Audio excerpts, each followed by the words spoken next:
This video is brought to you by Squarespace, the all-in-one platform to build your perfect website.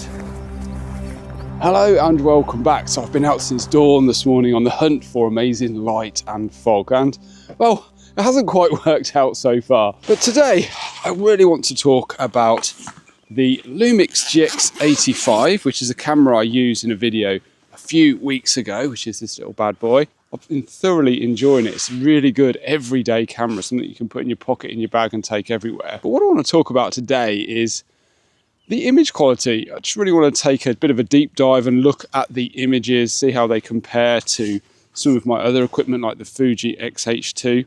I even rented the Fuji X100vi again just for a quick afternoon just to compare the two side by side. So I'm going to be making a few prints today and really taking a look at the image quality of this little camera and see how it can stack up against the more modern gear. Yeah, this is 9 years old and this is, just a couple of years old. So really interesting to see. Micro Four Thirds, APS-C, 16 megapixels, 40 megapixels.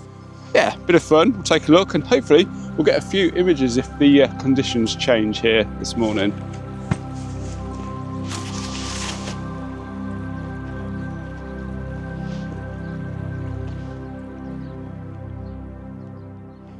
So it was one of those mornings, you know, when the fog was kind of in all of the wrong places. So I've got a list of local spots that I like to shoot when the fog rolls through, and I visited pretty much all of them this morning, only to find most of them pretty clear. The fog just seemed to be hanging in all of those places that I couldn't get access to. But you know, that's often the way, isn't it, with landscape photography? Still, it was nice to get out really early and enjoy a walk as well at sunrise, even though I didn't take any photos. Anyway, today we're going to be taking a look at a really interesting little camera, like I mentioned earlier, the Lumix GX85 or GX80, depending on where you are in the world. Now, I've been carrying this camera pretty much everywhere with me for the past few weeks, and I've really been enjoying it. Now, if you haven't seen my in the field video with this camera, I'll link it at the end of the video if you fancy giving it a watch. I just want to talk about everyday cameras in general just for a second. Now, I know a lot of people prefer to use their phones for this type of photography, and I totally get that. But for some reason, I just don't really enjoy shooting with my phone that much. I much prefer the experience of using a dedicated camera. Plus, I tend not to take my phone out with me quite a lot when I'm out with the family, as I often find it quite distracting. You know, I'm always kind of looking at emails and things when I shouldn't be. I should just be leaving it alone. Now, obviously, there are loads of small compact cameras out there that fit that pocketable niche. A few months back, I was using the Fuji X100vi, and I absolutely love shooting with that camera. Even though it's not the tiniest camera out there, I still felt it much more discreet than, say, my larger bodies like the X-H2. Now, the only real reason I didn't purchase the X100vi was the price. At £1,600, I felt it was a lot of money to spend on something that wouldn't be part of my business. And I guess it would have been a bit of a luxury item that I just, and I couldn't really justify that, which is more of a reflection of how I wanted to use the camera and not really, a bearing on the camera itself, if you like. That said, I think a lot of people probably feel the same way, because after I made that 100vi video, a lot of people sent me messages suggesting I try the GX85 and a whole bunch of other cameras as well. People were saying, this camera is similar in size, weight, the experience is similar, but you've got the bonus of interchangeable lenses at a much lower price point. So you can pick up one of these for around about £200 body only, which is quite a difference. So thanks for your suggestions. And I have to say the experience has been very similar so far. But of course, the proof is always in the pudding, isn't it? I rented the Fuji X100vi for another day to do some side-by-side comparisons with the GX85 to see how the two cameras stacked up in terms of image quality.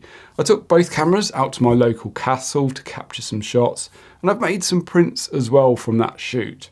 But before we get onto that, I'd just like to mention how Squarespace has helped my photography business over the last few years and how it can help yours as well. So I've been using Squarespace for many years and my website has become an integral part of my business. Now, fortunately, you don't need to have any experience with web design to build your own website, because Squarespace offers an AI-enhanced website builder, which will help you create a fully customized website in just a few steps. Along with amazing looking galleries, Squarespace also offers a fantastic built-in e-commerce platform. So if you've ever thought about selling your own photos as prints or even a zine like I do, all you need to do is just drag and drop your images in, set your price, add a description, and you are good to go. In just a few simple steps, you'll be ready to start earning money from your own photography. So to set up your very own website, be sure to check out squarespace.com for a free trial. And when you're ready to launch, go to squarespace.com/IanWorth to save 10% off your first purchase of a website or domain. So I realise this video is a little niche in terms of comparing two cameras side by side, but for me personally, I'm more interested in seeing how Micro Four Thirds images compare to APS-C, how the colours look, how the dynamic range holds up, and most importantly, how the prints compare as well. Now, my goal here isn't to pick a winner, but rather to learn how the images look and to see if there are any major differences. And hopefully, this might help you too if you're looking to buy an older camera or maybe even considering selling your old gear for something newer. So just to put things into perspective, the GX85 here is a 16 megapixel camera that's nearly 9 years old, while the X100VI is brand new, pretty much. It was released, I think, in 2024 and has a 40 megapixel sensor. So I took both cameras out for a short walk around my local castle to capture some shots. And by the way, it was an absolutely lovely evening with really calm, clear conditions. Perfect for nerding out on cameras. So let's jump into the first shot. Now for this first shot, I framed my composition through some tree branches to compare things like depth of field. Now, I know this isn't the most scientific test since the X100VI has a 35mm equivalent field of view, while the GX85 has a 40mm equivalent lens attached. But I think what really matters is how the images look and how they feel. And the first thing you might notice is that the aspect ratios are different, which is a reflection of the sensor dimensions. Now, I think both images look great, don't they? And these are unedited raw files, by the way. And in terms of depth of field, they're actually quite similar. The GX85 was shot at f5.6, while the Fuji was shot at f8. Typically, a Micro Four Thirds sensor will give you more depth of field at lower f numbers. So I found it useful to see that at f5.6 on the GX85 is roughly equivalent to the f8 on the Fuji. And building this kind of knowledge up is really helpful. It means you spend less time chimping when you're out in the field because you build up that muscle memory. Just for reference, the GX85 image is on the left and it's zoomed into 100%, while the Fuji is at 66%. In both shots, I focus on the castle, and I think it's fair to say the images look pretty similar. So a quick note on discrete cameras before we move on to the next shot. And I just wanted to mention, one of the main reasons I wanted a pocketable camera is mainly due to discretion. Now, during the walk around this castle, which was absolutely beautiful, I got stopped by 6 or 7 different people, lovely people, all asking the same thing. Are you a professional photographer? And what are you shooting? What you're doing? And I even ended up taking one couple's portrait with their point and shoot camera, which was fun. And it was great speaking to all of those people. So don't get me wrong, I absolutely love chatting to people, and the people here in Pembrokeshire are incredibly friendly. But sometimes I just want to blend in rather than look like a professional on a job. And I'm sure if I hadn't been carrying tripods and my XH2 here, no one would have even batted an eyelid. And I think, that is the benefits of having a truly pocketable camera like this. People just don't pay attention. You just blend in with everybody else. Anyway, for this next shot, I wanted to compare colours and overall sharpness over a long distance. So as you can see, there's not a huge difference in colour, maybe a slight magenta shift in the Fuji image, but that's more of a white balance thing, I think.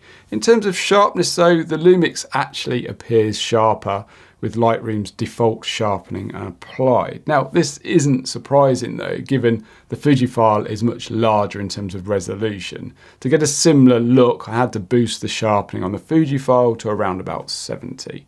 One thing that did surprise me though is that even though the Fuji has more dynamic range, it's not really that noticeable. The shadows and the highlights in both images look pretty similar to me.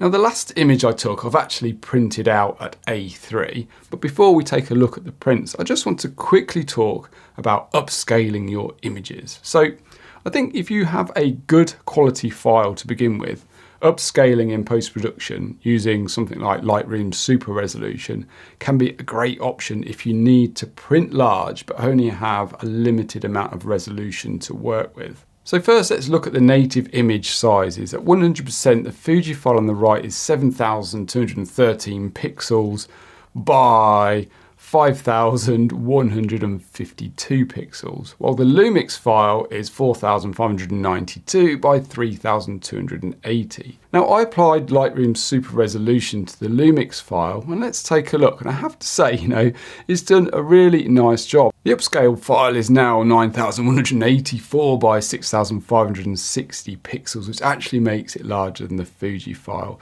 And it's packed with detail, though I do see a little more noise in the shadows, but that could easily be cleaned up. So upscaling is definitely a viable option if you need it. And I think it's fair to say that, when it comes to upscaling, the better the file to start with, the fewer artifacts you'll get and the better the final result will be. This little GX85 and the 20mm prime lens does a fantastic job at rendering fine detail, even at its lower resolution. So, upscaling is definitely an option with this camera. So let's move a few things out of the way and take a look at these prints, shall we? Where are they? Over here.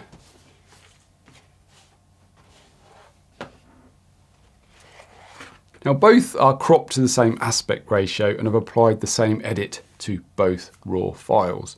And aside from a slight colour difference, both have printed absolutely beautifully, and honestly it's really hard to see any major difference in quality on this A3 fine art paper. Now 16 megapixels is about A3 at 300 ppi, so both cameras are within their maximum print quality. And doing larger prints with the Lumix, at say at A2, would mean dropping the PPI, whereas the Fuji would be printed at 300 ppi. But of course, the bigger we go with our prints, the further we stand. So this isn't really that noticeable in real world terms. And like I said before, upscaling is always an option. But both of these prints look absolutely amazing at A3. Now, I know we've really nerded out in today's video, and I do apologise for that, but I think this proves an interesting point, Despite all of the advancements in camera technology over the last 10 years, in terms of actual image quality, at this end of the market, the improvements are relatively minor, if not non-existent. If we compare these cameras to, say, a 100 megapixel GFX camera or Hasselblad X2D, we'd probably see a much bigger difference. But at this level, things are actually really close, even if the specs might suggest otherwise. Anyway, if you're still watching this nerdathon, I sincerely applaud you. You're absolute legends and definitely my favourites, but don't go telling the others that. But anyway, we'll be out shooting some landscapes in the coming weeks. I've got a couple of trips planned, which I'm really excited about. And if you did enjoy this week's video, be sure to give it a like, because that always helps the channel out. And up here is the In the Field video with the GX85 that I mentioned earlier, and my composition ebook is over here on the other side, which you may find useful. Anyway, thanks so much for watching, and I hope to see you all again next week.